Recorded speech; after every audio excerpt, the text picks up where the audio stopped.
Hi guys, this is a little video just to explain a little bit about an eye condition called Colaboma. So I've seen when I sort of googled it and looked on what's it called, YouTube, there wasn't really very much about it. It's not a massively common eye condition, but it is out there. People like me have it. So I just thought I'd make a little bit of a video about it because nobody likes asking you about it. They always, but people are quite happy to sort of give you a bit of a swift sideways glance in the street. I think I'd rather they asked really what's wrong. So I just thought as part of my little collection of YouTube videos that I'd do a little bit about Colaboma. So Colaboma is this eye condition that I have in my left eye. So there's a few little things rocking on inside there, but Colaboma is the main one, which basically means that you've got a hole. Your eye, it's a birth defect, your eye hasn't formed properly, and it's a hole, and you can have it just in the iris, and somebody, well, sort of known to the media who has that is Madeline McCann. So it can just be in the iris, and that can actually be corrected with surgery. But with me, it's actually right through to the retina. So it doesn't work properly. It doesn't look brilliant either. But I also have a condition called nystagmus, which is the wobble. So it means that your eye's never still. So it just sits there bobbling about all over the place, not quite going where it's supposed to. And it's also, I can't remember the word for the eye being smaller than it should be, but I think it begins with an M. But yeah, there's that rocking on as well. So pretty much can't see very much out of it. It's all, I can see colours, but it's all blurry shapes. So I did go to the local eye hospital a couple of years ago to get one of these made, which is called a scleral shell. And so basically it's just, let's get it over there where you can see it. It's basically a copy of your eye that works, which is the right one, so that you can wear it. It's like a contact lens, very thick contact lens, that you can wear to match your eyes up. And when it's in, it actually looks pretty good. And it does move fairly well. So to the untrained eye, you could probably get away with people not noticing that you've got it in. People walking past you in the street probably wouldn't notice that your eyes aren't quite the same. The only problem with it is it's so thick that it's quite uncomfortable to wear. Now I have quite dry eyes anyway, so when you have dry eyes you tend to struggle a little bit with contact lenses. This is like the daddy of contact lenses. This is quite difficult to wear because it is so thick. So it is quite uncomfortable because it's so thick. But I have tried really hard to build up my tolerance wearing it so that I can wear it sort of on special occasions, or when I feel like I need a bit of a confidence boost. You know, I can just slip it in there and wear it. So like for example, I went out to meet Jason Donovan last night, so I had this in then, just sort of so that I didn't want to look, well, like this on the photos. I wanted my photos to look nice so that I can put them on in frames, put them on my wall, look at them again and again, and not think, oh for fuck's sake, look at the state of that eye. So I did put this in last night, but then after I'd done the meet and greet with Jason, I did actually go and nip in the loos and whip it out again. So what we do with this shell is we are supposed to go back and have it like polished and whatnot every 12 months, but I haven't done so far because I haven't had that much wear out of it. It's quite a trek to go to the hospital that I need to go to for it to be done. So the process for putting this bad boy in is we have to obviously make sure it's nice and clean, as you would do with like a normal clear contact lens. So the first thing we do is wash our hands. The second thing we do is put a nice big blob of this cleaner onto it. Just rub it all in, make sure it's all covered.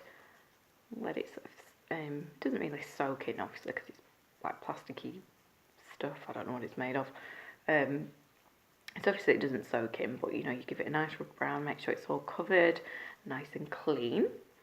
Then we put this on. This is the conditioner, not conditioner like for your hair, but it just, I don't know what it does actually.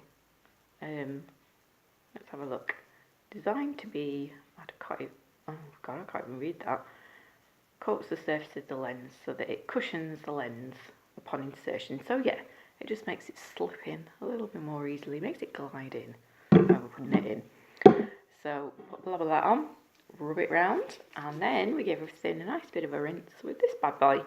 So this is just like saline for rinsing contact lenses.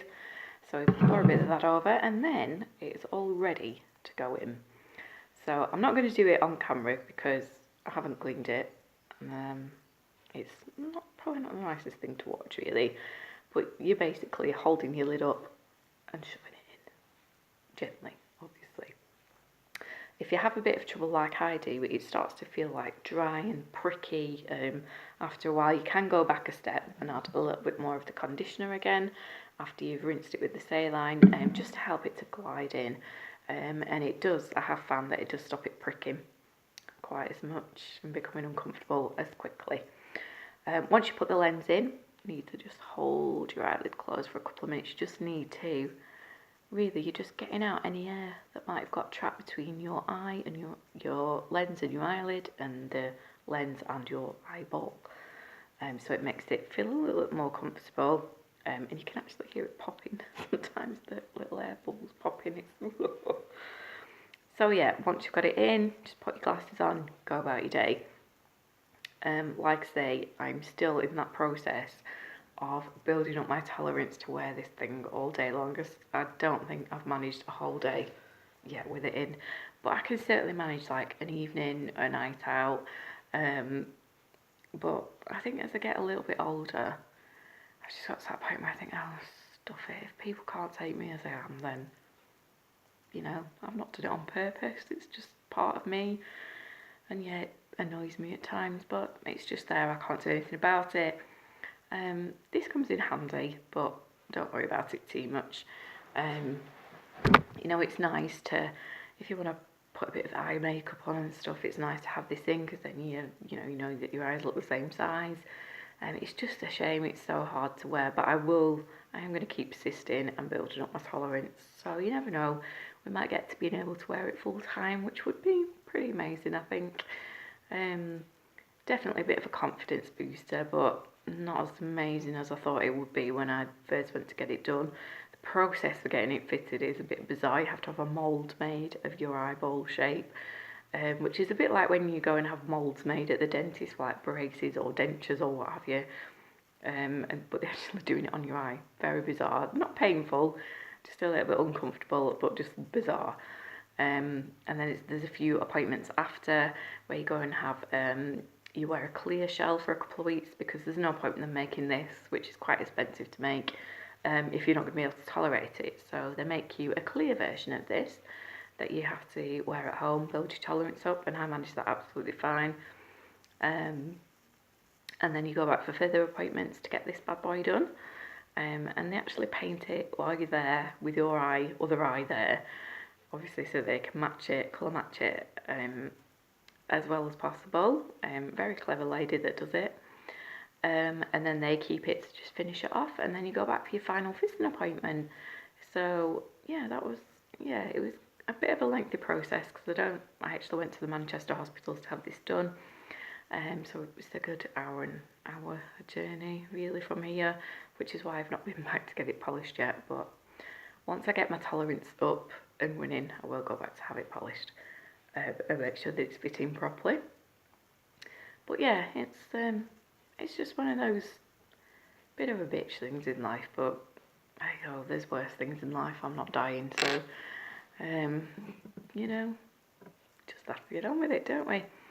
But yeah, all of my children are fine. They've all been checked. Their eyes are all beautiful and wonderful. 3 children, all with different blue. We've got blue, green, and brown eyes between them, which is lovely. They all have very beautiful eyes, and thankfully none of them need glasses or anything for being short-sighted. but we do keep a regular check on them with the local opticians who look after me. So apart from buying very expensive, you know, there's one lens to see through. Why is it so expensive? You'd think it'd be half price or something, wouldn't you? But you know, very expensive glasses. Go and get checked once a year. Excuse me, the usual process is usually once every 2 years.